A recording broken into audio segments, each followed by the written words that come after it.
Gente, vamos lá. Boa tarde aqui, oficialmente agora gravando outra vez. Já tivemos aí um primeiro bloco falando, demos uma breve revisada no assunto da semana anterior, que foi o caminho percorrido para chegarmos a este momento e falarmos sobre sistemas de arquivos, né?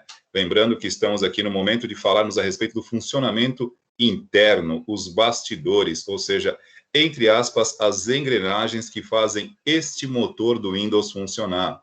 Quando eu digo entre aspas, porque primeiro que não tem engrenagem, segundo que não há um motor. Isso aqui são softwares, é um programa, né? Uma combinação lógica de funções, códigos para fazer tudo isso funcionar enquanto a gente utiliza nosso computador, nosso smartphone. E agora vamos falar especificamente sobre sistemas de arquivos, tudo bem? Eu vou compartilhar a tela com vocês e vou usar aqui um material que eu tenho no meu site, o Multiverso do Saber. Não, confundir almoço, multiverso do sabor, não dá, né? Multiverso do saber. Então, olha aí o que é o cara com metabolismo sem ter almoçado, tá? O metabolismo já começa a confundir a atividade intelectual. Então, aqui no caso, gente, é o seguinte, depois eu posso até baixar isso também e disponibilizar para vocês em formato PDF, tá ok? Procuro sempre, a todo semestre, tá adequando o material à progressão da turma. Eu acho que até uma maneira que eu tenho de atualizar o meu acervo, o meu material aqui, e sempre que eu encontro algo que vale a pena acrescentar, eu procuro modificar. Porque a ideia é pegar algo que relativamente é complexo e trazer para você de uma forma mais simples, né? Eu acho que essa é a ideia. Todo mundo aqui sabe usar o Windows, todo mundo aqui sabe usar Android. Mas, como eu disse no início da aula, não estamos aqui apenas para saber usar. Não é isso, mas sim para entender o funcionamento do dispositivo. Esse é o papel do conhecimento técnico. É saber como funciona isso, né? Por trás dessa tela, por trás desse recurso visual, como é que isso funciona. Então, compartilhando minha tela com vocês, vamos lá?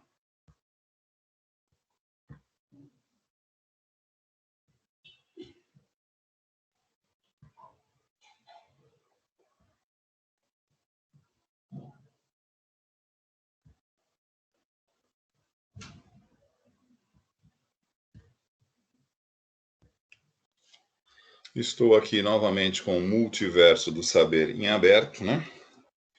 Que é um site de uso pessoal que nós temos aqui para servir de embasamento para as aulas. Geralmente, como fonte aqui, eu acabo trazendo muito material da própria Microsoft, tá?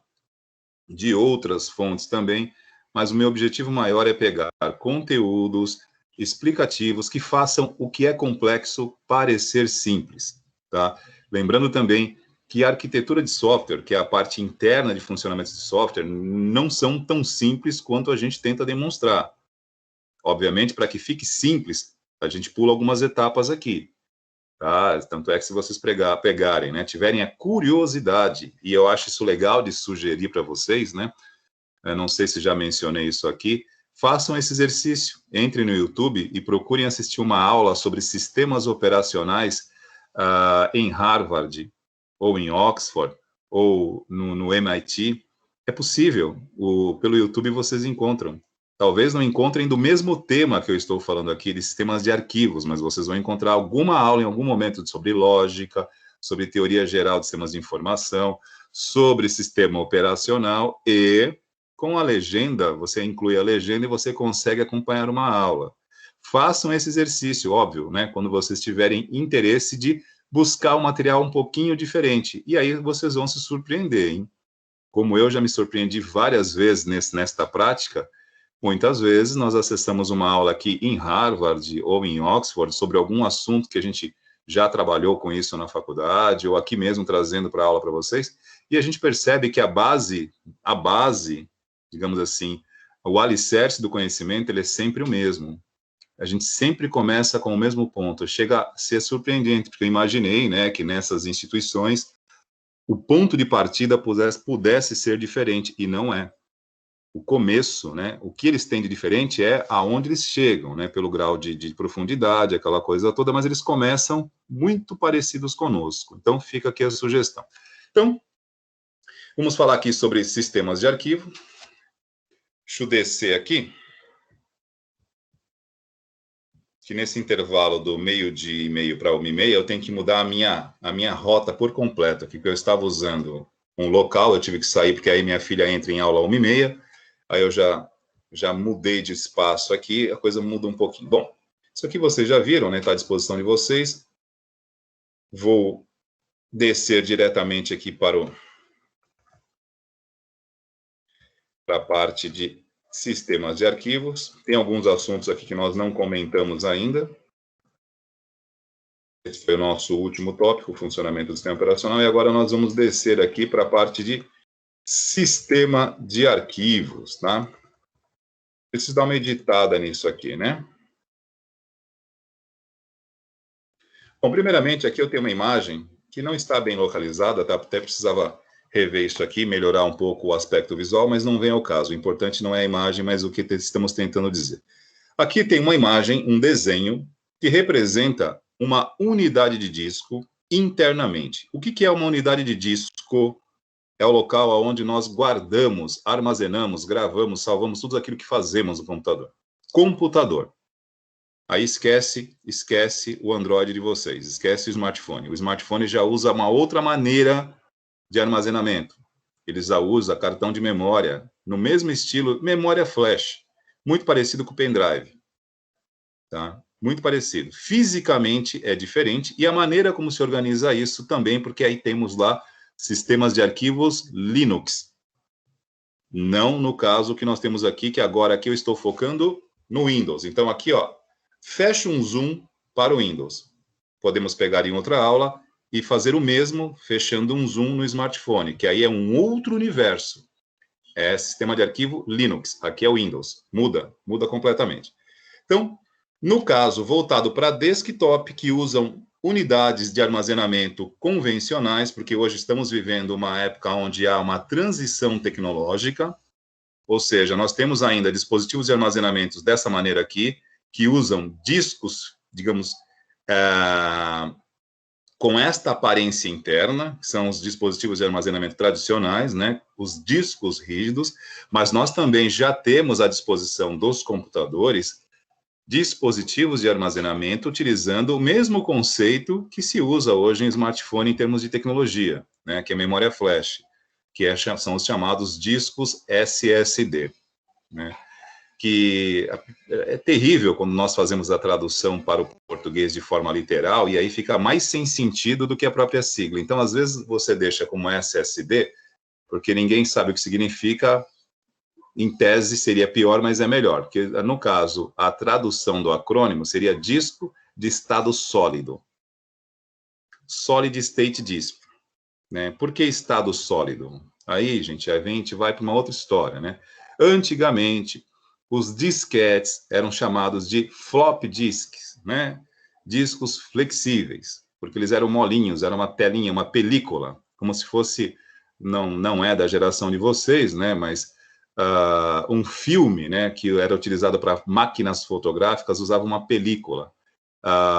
Arquivos de áudio, né, também eram gravados em fitas cassete. Meu Deus do céu, que vergonha, vocês nem sabem o que é isso. Também usava uma película. Os antigos arquivos de vídeo que nós tínhamos aí na década de 80, 90, né, nós usávamos um dispositivo que lá vocês podem rir aí, chamado videocassete, que usavam umas fitas em formato VHS, aonde nós exibíamos filmes. Olha que engraçado, nós tínhamos que ir em locadora para fazer a locação. Os pais de vocês, se tiver alguém com pais aí por perto, se ouvirem esta frase, né? Ir buscar um filme na locadora, vão me entender. Vocês não. Vocês vão continuar rindo da minha cara, mas os pais de vocês entendem o que eu estou falando. E os filmes das locadoras também eram gravados em películas, né? Então, essas películas, né, nos formatos de discos flexíveis, era o que tinha para armazenamento década de 80 e 90. E aí eles começaram a ser substituídos por discos em armazenamento com dispositivos mais resistentes. Aí surge o conceito de disco rígido. E é esse aqui, o chamado hard disk. O disco em estado sólido, ele acaba sendo um avanço dessa tecnologia, porque, primeiramente, né, o disco rígido, o HD convencional, né, que para quem tem um computador comum em casa, ou um notebook também comum, né, deve ter algo desse tipo internamente, né? Ele tem um funcionamento mecânico. A sua gravação se dá de forma digital, né, com formatação eletromagnética, mas aqui, ó, vocês podem ver que tem uma imagem de um dispositivo pontiagudo. Isso aqui chama-se a cabeça de leitura. Para quem já viu aí um toca-discos, né? Discos de vinil. Todo mundo sabe o que é um disco de vinil aí? Sim ou não? Sim. Sim, sim. Né? Pelo conceito aí de vintage, retrô, né? Há uma galera, né? Até jovem, que curte músicas em formatos analógicos, né? Que eram utilizados por esses discos de vinil. E os discos de vinil, eles tinham, né? Um tocador, que era um toca-discos, e ele tinha uma cabeça de leitura. E existiam várias trilhas, aonde ali estavam, de forma analógica, armazenadas as músicas. Um disco rígido, né, HD tradicional, não é analógico, ele é digital, mas ele tem um formato de leitura mecânico que lembra, olha bem, lembra. O leitor de vinil, ele é analógico. O leitor do HD, ele é digital, mas fisicamente ele tem esse formato que se parece, porque nós temos várias trilhas, e ele percorre essas trilhas, tá ok? Para poder localizar arquivos no disco. E isso é um processo mecânico. Aqui tem um braço mecânico, aqui nós temos um disco chamado platter, né? Onde nós podemos ter várias camadas, onde cada camada recebe os seus arquivos, suas trilhas e setores. Isso aqui é tudo dividido, ó. Cada linha circular aqui é chamada de trilha, e cada divisão na vertical é chamada de setor, tá?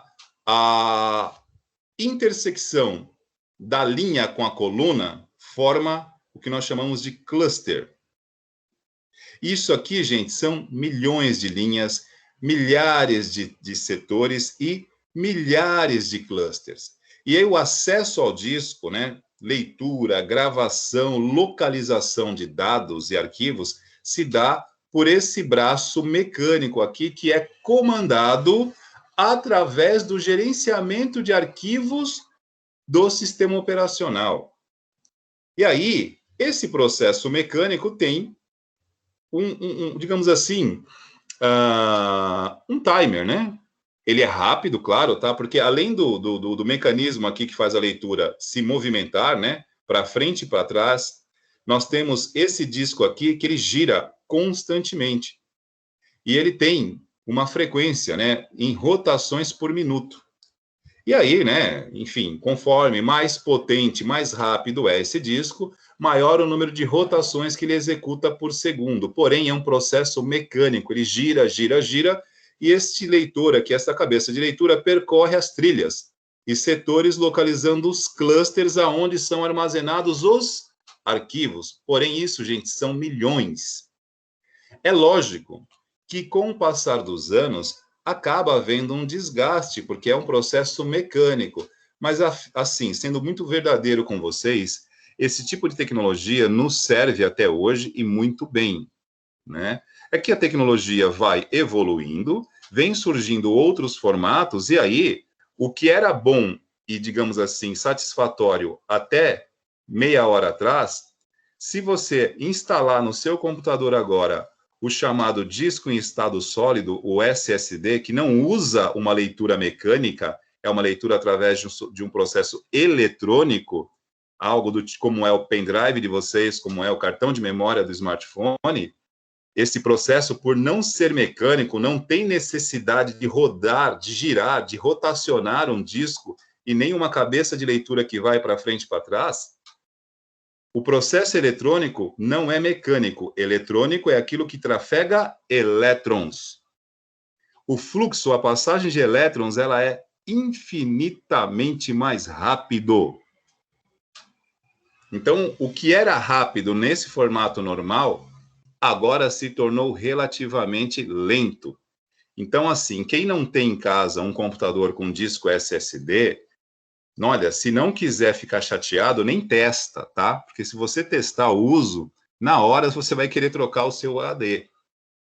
Não que o seu esteja ruim, repito, é que o outro é tão superior que faz o teu ficar parecendo uma tartaruga. E a gente gosta de desempenho, né? Problema, não é tão problema assim, né? No lançamento, toda a tecnologia, no auge do seu lançamento, ela é bem mais cara. Mas a tecnologia SSD hoje já tem, digamos assim, um valor mais acessível, mediante ao seu tamanho, ao seu espaço. E ela também evoluiu, né? Então, assim, os discos de armazenamento SSD de linhas de entrada que surgiram no mercado aí há 5, 6 anos atrás, hoje eles já não são mais tops. São muito mais rápidos que os mecânicos, mas já estão atrás dos atuais modelos SSD que já trabalham com outros padrões de leitura, continuam sendo eletrônicos, mas usando uma interface de comunicação com um processador muito mais eficiente.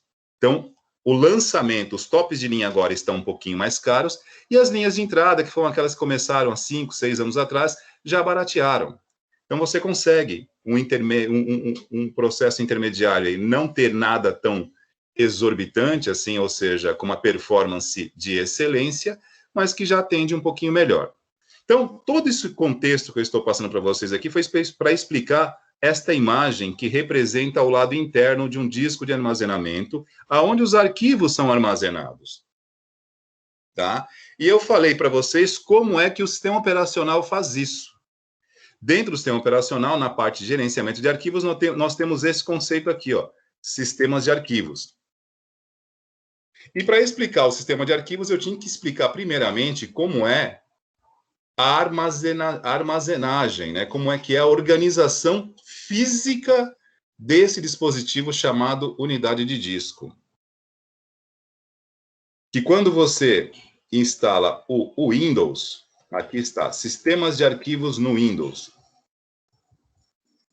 Eu tentei, na verdade, melhorar a disposição aqui, eu acabei esquecendo de apagar aqui em cima e repetir aqui embaixo. Então, o que é um sistema de arquivos? O sistema de arquivos é um conjunto de estruturas lógicas que permite o sistema operacional controlar o acesso a um dispositivo de armazenamento, que é esse sujeito aqui, este indivíduo, tá? Que pode ser um HD, pode ser um pendrive, um leitor, um CD-ROM, um DVD. Cada sistema operacional possui os seus sistemas de arquivo. Tá? E agora eu vou colocar todos os nossos olhares para o Windows.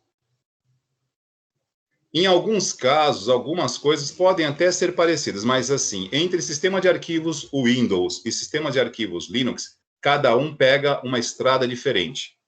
Tá? Um vai para a região norte, o outro vai para o sul. O objetivo do sistema de arquivos é organizar o armazenamento, o acesso, a leitura de arquivos. Porém, o modus operandi, como cada um faz isso, difere. Em alguns casos, um caminho pode ser mais eficiente, em outros casos, outro caminho pode ser mais eficiente. O importante é que atenda à tua necessidade de uso. Eu não gosto de falar é melhor ou pior, depende. Depende para quem for usar e depende em que tipo de uso está sendo feito. Isso é muito importante. Não vamos entrar aqui numa discussão dogmática, filosófica. Eu prefiro tal. Tudo bem. Podemos, em algum momento, separar a classe em Windows e Linux e propor um duelo ao pôr do sol. E vamos debater, não duelar. Mas agora vamos falar sobre o sistema de arquivos. Então, o sistema de arquivos tem essa função, organizar os arquivos em disco, permitindo leitura, acesso e gravação. E a organização do espaço, para que você não perca. Sistemas de arquivos no Windows. Fechamos no Windows. Pego a câmera, dou um zoom para o Windows. Tá? No Windows, nós temos uma evolução de sistema de arquivo. E nós também tivemos, ao longo do tempo, no espaço, evolução tecnológica em cima do sistema operacional Windows. O Windows 10, que estamos utilizando hoje, não é o mesmo Windows que nós vimos sendo lançado no mercado ali em 1988, 89. Não é o mesmo. Ele também veio sofrendo transformações, veio implementando recursos e hoje ele adquiriu, digamos assim, muitas outras funcionalidades. E o sistema de arquivos dentro do Windows também veio sofrendo inovações e melhorias. Um dos primeiros sistemas de arquivos que o Windows trouxe para o mercado foi o sistema FAT. Ele ainda é utilizado, tá? Alguns pendrives ainda utilizam o sistema FAT. O que é o sistema FAT, gente? FAT também é uma sigla, um acrônimo, né? O F significa File, o A significa Allocation e o T, Table. Então, traduzindo ao bom e velho português, tabela de alocação de arquivos. O sistema FAT é um sistema de organização de arquivos no disco que se utiliza de uma tabela digital, tá? Tentem imaginar uma tabelinha como aquelas que nós fazemos no Word, com linhas e colunas, e assim, desta forma, o sistema FAT vai organizando o teu espaço em disco, o acesso, gravação e leitura dos arquivos. Ele vai criando ali índices e vai localizando esses arquivos sempre que você solicita. Vantagens e desvantagens, né? Primeiramente, né, como eu disse, quando surgiu, ele era uma vantagem em relação ao que já existia. Mas, à medida que nós vamos ganhando, né, digamos assim, propondo usos diferentes para o computador, chega um momento que a maneira como se organiza esse espaço já não atende algumas circunstâncias. Por exemplo, o sistema FAT ele tem uma limitação para reconhecer o tamanho do disco. Então, discos de alta densidade, ele não conseguia, não é reconhecer, ele não identificava o tamanho. Então, se você tivesse um disco, vou fazer uma analogia aqui, tá? Não vou colocar tamanho específico para vocês não se confundirem. Mas supondo que você tenha um disco de tamanho X, mas a capacidade de reconhecimento dele é de meio X. Então, você tem que pegar o disco de tamanho X, dividi-lo em partes menores para que o sistema de arquivos possa reconhecer. E isso existe até hoje, tá, gente? Os atuais sistemas de arquivo também têm limitação. Eles são programados, projetados para reconhecerem um determinado tamanho de espaço. Isso não significa que ele não vai reconhecer a totalidade da unidade. O que você precisa é dividi-la em partes para que ele possa reconhecer cada parte. O sistema FAT, nesse conceito de tabela de alocação de arquivos, ele tinha algumas limitações. Uma delas, a primeira versão mais próxima da realidade de vocês, que na verdade mesmo, nenhuma delas é próxima à realidade de vocês, né? Porque a maioria de vocês aqui, talvez, em 2000 não eram nascidos. Então, o sistema FAT, ele é década de 80, década de 90. Mas, enfim, ele trabalhava com recursos inicialmente de 4 bits, depois passou a trabalhar com recursos de 16 bits, e a última versão utilizada no Windows de alocar arquivos com a tabela do FAT, utilizava endereços fixos de 32 em 32 bits. Vocês não usam o sistema FAT. Está bem longe da realidade temporal de cada um, porque vocês nasceram muito depois. Porém, os sistemas operacionais que nós utilizamos hoje, eles não utilizam nada muito diferente disso, tá? O Windows, nós temos hoje trabalhando na transferência, digamos assim, no padrão de 64 bits. É uma conversa, assim, um pouquinho, talvez, difícil de vocês compreenderem, mas vamos lá. Bit, né? Aqui no primeiro módulo, vocês já perceberam o que é um bit. O bit é a unidade mínima de armazenamento. 1 bit. Então, imaginem, tá? O sistema operacional que nós temos hoje, o Windows 10 que eu estou usando, independente de qualquer coisa, é o Windows 10 na versão 64 bits. O meu processador, que eu tenho no meu notebook, é um Ryzen 7, tá? De 5ª geração, também 64 bits. Porém, ele opera numa escala aqui de 4 GHz. Então, assim, olha como é engraçado esta conversa aqui. Vai começar a dar um nó, mas a gente desembaraça. Eu tenho um processador, que é quem gerencia processos junto com o sistema operacional, que opera na taxa de 64 bits. Processador que gerencia processos junto com o sistema operacional. O sistema operacional que eu tenho também, obviamente, tem que estar na mesma taxa de transferência, que é 64 bits. Mas Como ele transfere 64, mas a frequência de ciclo dele é na escala de gigahertz. E ele consegue executar bilhões de ciclos de instrução por segundo. Sim, ele executa... Vamos lá, para não confundir.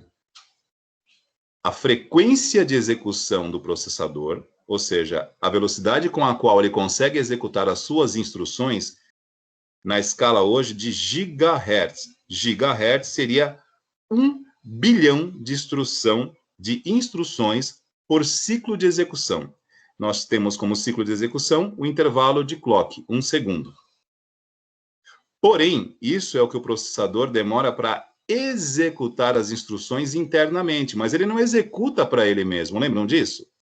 Um processo utiliza memória, utiliza arquivos, então é necessário que este processamento interno do processador se comunique com outros dispositivos. Esta via de comunicação entre processador, memória e sistema operacional, ele utiliza um caminho chamado barramento de dados, que hoje tem como limite 64 bits. Então, ele tem a frequência de execução de bilhões de instruções por segundo, porém, o tráfego permitido entre processador, memória e unidade de disco e o sistema operacional é de 64 bits. Então, significa que ele tem que fazer, na prática, aquela teoria é muita areia para o caminhãozinho dele. Então, ele tem que fazer o seguinte, dar várias viagens, só que isso acontece numa frequência tamanha que a gente não percebe, é rápido. Mas eu estou exemplificando tudo isso para lembrar que mesmo que o 32 bits da tabela FAT é anterior ao nascimento de vocês, reparem que a nossa tecnologia em capacidade de processar triplicou, a nossa capacidade de armazenar e de receber esse armazenamento também mais do que quadriplicou. Nós estamos hoje numa velocidade absurda, mas como é que funciona isso? O HD ser lido rapidamente, mas para transferir do HD para a memória, eu tenho essa questão do barramento de 64. Então, o barramento, ele funciona, lá vou eu novamente com analogias, tá, gente? Eu faço isso não para complicar, para simplificar. O que acontece nas principais cidades do mundo em horário de pico, quando as pessoas estão indo trabalhar ou quando elas saem do trabalho? O trânsito não fica horroroso? Você não tem, por exemplo, nas principais marginais, nas vias de acesso em São Paulo, quando você tem um fluxo de veículos muito grande, as principais avenidas não ficam lentas? Por que elas ficam lentas? Porque a quantidade de veículos é muito maior do que a capacidade suportada pelas vias, que são as avenidas e ruas. Então, você tem uma sobrecarga tão grande de carros, de veículos, que eles têm que passar devagar, porque não cabe. Então, a minha analogia é nesse sentido. O barramento que faz a comunicação, barramento é esta via de comunicação entre processador e memória, entre memória e unidade de disco, que o sistema operacional tem que gerenciar isso através de processos de memória, processos de arquivos e gerenciar os processos. Esta via de comunicação entre os componentes chama-se barramento e o sistema operacional precisa gerenciar isso. Quando eu tenho um volume de dados muito grande para trafegar numa linha de barramento que tem um limite de 64 bits, isso significa que haverá um trânsito, né, um congestionamento, e aí eu tenho que esperar esta fila seguir. E embora seja tudo muito rápido para nós, porque isso é feito, como eu falei aqui, né, já que é muito para a via, é dividido em várias jornadas. É aquele ditadinho popular, é muita areia para o meu caminhãozinho, então eu tenho que fazer várias viagenzinhas. Tudo bem? Me permitam aqui a metáfora, mas é isso que acontece. Então, o sistema de arquivos, ele atua nesse sentido. Um sistema de arquivos mais eficiente ajuda nesse congestionamento. E quando nós estamos falando aqui de sistemas de arquivos lá do passado que usavam endereços fixos de 32 bits, a situação ainda era pior, porque hoje nós podemos trafegar volumes de até 64 bits de uma vez, mas aqui no FAT era até 32. Então, o número de viagens tinha que ser ainda maior. Então, isso gerava um tempo de processos e de comunicação do sistema operacional entre as partes um pouco mais lento. E aí vem as variações do FAT. Eu dei uma resumida aqui, nós temos o FAT16. O FAT16 utiliza endereços fixos de 16 bits. Mais lento ainda. O FAT32 dobra para 32 bits, melhorou. E aí vem o FAT, aliás, minto. De 16 foi para 32 e parou. Professor, mas aí não tem mais sistema de arquivos? Não, tem. Mas evoluiu para um outro conceito. Ao invés de usar uma tabela fixa para alocar arquivos, que tem como principal desvantagem o seguinte. Vamos lá. Matemática vocês conhecem, né? Então, se eu tenho, por exemplo, no sistema FAT, 16 bits para alocar arquivos, se eu precisar alocar um arquivo que ocupe 17 bits, como é que ele faz? Alguém tem alguma ideia? Ó, vou repetir a frase. Voltei no passado a 1980, FAT16, que foi o primeiro FAT que surgiu. Ele usava... Primeiro não, né? Já tinha outro antes com 8. Mas vamos pegar uma linha intermediária, não precisa ir tão ao passado, né? Para poder armazenar aqui, para alocar um arquivo de 16, digamos assim, com 17 bits, ele precisaria de 2 espaços de 16. Porque ele não tinha como identificar 17 bits e pegar duas unidades de alocação, uma com 16 bits e a outra com 1, porque ele trabalha com endereços fixos de 16 bits. E assim também foi com 32. Se eu tenho, por exemplo, vamos lá, no FAT32, né, são vários, é uma tabela, tá, gente? Isso é uma tabela com endereços fixos de 32 bits. Então, ele vai armazenando os seus dados de 32 e 32, mas nem todos os dados que vocês vão armazenar no computador são dessa forma, 32, 30. Não, você pode ter um arquivo que ocupe 35 bits. Por exemplo, não é o caso, mas pode ser que tenha. Ele vai precisar pegar 2 endereços fixos de 32 mais 32 para poder armazenar esse arquivo. E a médio e longo prazo, esse tipo de prática vai gerando um desperdício do espaço em disco, e isso é inevitável, tá? Primeiro que ele vai espaçando as informações, né? E segundo que vai tendo muitos espaços não ocupados entre um dado e outro. E aí, para que a gente possa também ir avançando aqui e continuar esse assunto na semana que vem, porque o nosso tempo está indo. Esta limitação de aproveitamento de espaço, essa falta de dinâmica, né? Porque se eu preciso colocar um dado que ocupe um espaço intermediário, que não use um endereço fixo, me complica um pouquinho, né? O FAT, ele por ser uma tabela fixa, ele tinha esse desafio. Aí vem a Microsoft e evolui, né? Ela cria o sistema NTFS, que a história não é bem assim, tá? O NTFS também é um acrônimo, tá? O FAT, que é de File Allocation Table, traduzindo tabela para alocação de arquivos. Alocar arquivos significa pegar o arquivo e colocá-lo na memória para ser usado. Ponto. Aliás, para ser armazenado aí, é uma memória permanente. O NTFS é uma sigla, um acrônimo, né, de New Technology File System, que ele não foi desenvolvido pela Microsoft para o Windows, tá? Na versão que nós temos aqui. Quando a Microsoft, né, vou só concluir esse raciocínio para a gente poder encerrar, porque está dando o nosso horário aqui. Quando a Microsoft, ela resolve, né, adentrar no segmento de servidores.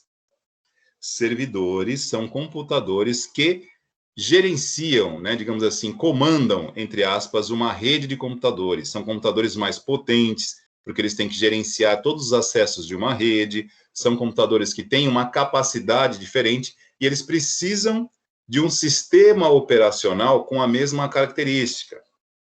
Tá? Toda numa resumida. E aí, né, a Microsoft tinha no seu segmento, no seu nicho de mercado, o contexto de desktops, né? Computadores pessoais. Mas ela não navegava, entre aspas, nesses mares para redes, para servidores. Existiam outras empresas que já tinham, digamos assim, hegemonia no mercado, mas a Microsoft resolveu se lançar aí nesse segmento e chegar competitiva. E aí ela cria o primeiro sistema operacional da Microsoft para servidores, que foi o Windows NT. E, para quem confunde aí, né, o Windows NT, sistema operacional da Microsoft, o NT era de Network, tá? Rede. O NTFS foi desenvolvido pela Microsoft como sistema de arquivos para o Windows NT. Porque é óbvio, por ser um servidor de rede, uma rede gerencia volumes de dados, de arquivos muito maior do que o computador pessoal. Então, era óbvio que o bom e velho FAT aqui não daria conta do recado. Seria muito ineficiente chegar com o Windows NT usando o FAT e tentar competir com os sistemas operacionais que já existiam no mercado para servidores. Que muita gente equivocadamente acredita que um servidor nada mais é do que um computador mais potente. Não é bem assim, tá, gente? Mas não é. Um servidor, um server, ele tem outra linha, uma outra arquitetura, e o sistema operacional que é desenvolvido para um servidor, ele também tem um projeto de arquitetura diferente. Servidor é o computador que atende solicitações de uma rede, e não a mesma ideia do computador pessoal. O computador pessoal, o PC, ele tem como prerrogativa, ele nasce para servir o atendimento ao usuário, pessoa. Aquele que sentar diante da sua tela e começar a interagir, ele vai priorizar. Isso é um computador pessoal, ele prioriza a pessoa. Servidores de rede, na sua linha de produção, o seu sistema operacional tem como prioridade atender solicitações da rede e não a pessoa. O sistema operacional que gerencia redes tem outro propósito. E é óbvio que, por atender vários pontos, várias solicitações na rede, ele precisa ter uma habilidade, uma capacidade de gerenciar espaço e arquivos muito superior a um computador pessoal. Por isso, o sistema FAT não serviria para a Microsoft como sistema de arquivos para o seu sistema operacional de redes. E aí ela cria o NTFS. E ele foi tão, digamos assim, tão eficiente na sua proposta, tão realmente eficaz, que a Microsoft resolve trazê-lo para o seu sistema operacional voltado para desktops. E aí ela introduz o NTFS também para o Windows. New Technology File System, ou seja, uma nova tecnologia de sistema de arquivos. E aí tem essa confusão, né? Como ele deriva do Windows NT, mas o NT de Network, rede, alguns acreditam que o NTFS é NT de Network. Não, não é. De New Technology File System.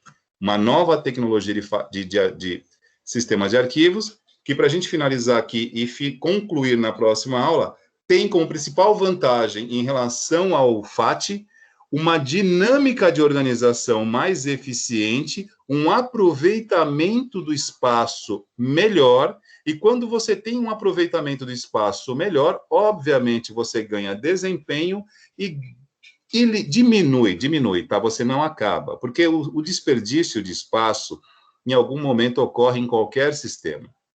Mas aqui você consegue ter uma eficiência um pouquinho mais aprimorada. E aí, o NTFS continua até hoje, tá, gente? Isso aqui data de 1990 alguma coisa, e ele continua. A Microsoft já se propôs a substituí-lo, já tentou lançar outras versões, mas com a mesma estabilidade ainda não pegou. O NTFS é o que nós temos hoje no Windows 10, é o que nós temos hoje também nas atuais versões dos sistemas operacionais da Microsoft para redes, que não é mais o Windows NT, repito, chama-se agora Windows Server, que é para servidores. Mas, enfim, o que eu quero que vocês guardem por esse momento aqui em relação ao sistema de arquivos, né? Para Windows. Falamos aqui do sistema FAT, que é aquele que usa endereço fixo para armazenar os seus arquivos. Então, isso aí promove uma certa como é que eu posso dizer? Uma certa limitação em aproveitamento de espaço e também porque você acaba desperdiçando um pouco mais. E o seu, digamos assim, sucessor, o NTFS, que é oriundo do Windows Server e que está no mercado até hoje, tá ok? Reconhece unidades de disco com uma capacidade maior e, obviamente, ele tem um desempenho também muito melhor. Tudo bem? Na próxima aula, a gente conclui esse assunto no primeiro bloco. Aqui eu quero que vocês, pelo menos, guardem aqui que a tabela, ela veio para organizar, digamos assim, para ajudar naquele momento serviu, mas hoje nem se usa mais. Para dizer que não usa, se você for formatar um pendrive, você tem a possibilidade de colocar em FAT. Mas não recomendo, tudo bem? Voltando aqui para vocês, compartilhando aqui, descompartilhando a tela. Espero ter feito sentido no que falei aqui, tudo bem? Em relação ao que foi dito nesse segundo bloco aqui sobre sistema de arquivos, deu para absorver? Ficou muito confuso? Tudo bem que na próxima aula, semana que vem, o primeiro bloco, a gente revisa. Deu para acompanhar? Muito confuso, Emily? Foi meio complicado, mas deu para. Perfeito. Na semana que vem, vai fazer um pouco mais de sentido, porque eu vou repetir, explicar novamente aqui, lembrando que isso aqui é o funcionamento interno, hein, gente? Isso aqui vocês usam o computador todos os dias e isso passa sem a gente sequer perceber. Semana que vem, no primeiro bloco, a gente revisa isso aqui e aí a gente vai dando continuidade, tudo bem?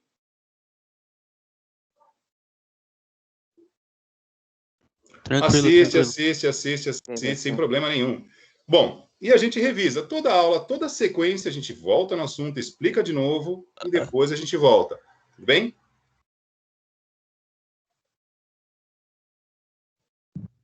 Tudo bem. Beleza. Beleza. Aula que vem, a gente fala de gerenciamento de memória ou gerenciamento de periféricos? Giovana, no primeiro bloco aqui, nós já falamos de gerenciamento de periféricos, agora estamos falando de sistema de arquivos, tá?